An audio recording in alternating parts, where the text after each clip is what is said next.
ખૂબ ખૂબ આભાર. વકૃત્વ લઈને આવે છે દ્રષ્ટિબેન.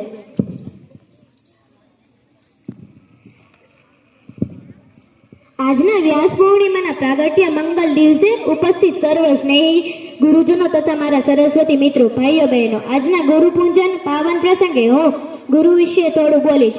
હે પ્રિય તાર્તિકો, જ્યોતિષીઓ, કર્મીઓ અને લૌકિકો, નિર્બળ ગુરુતત્વને નથી જાણતા.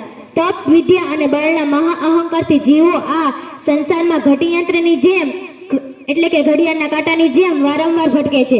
ગુરુતત્વથી વિમુખ એવા યાજ્ઞિકો મુક્ત નહીં થાય, યોગીઓ પણ મુક્ત નહીં થાય અને તપસ્વીઓ પણ મુક્ત નહીં થાય.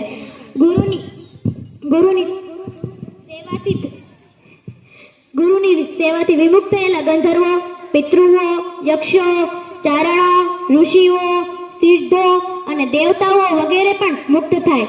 પ્રજ્ઞાવાન શિષ્ય ગુરુ સમક્ષ કદીના હુંકારથી ન બોલવું જોઈએ, તેમજ ગુરુને સમક્ષ અસત્ય ન બોલવું જોઈએ. ગુરુ સમક્ષ હુંકારથી શબ્દ જે બોલે છે અથવા ગુરુને તું કહીને બોલાવે છે એ વેરાન રણ પ્રદેશના બ્રહ્મ રાક્ષસ થાય છે.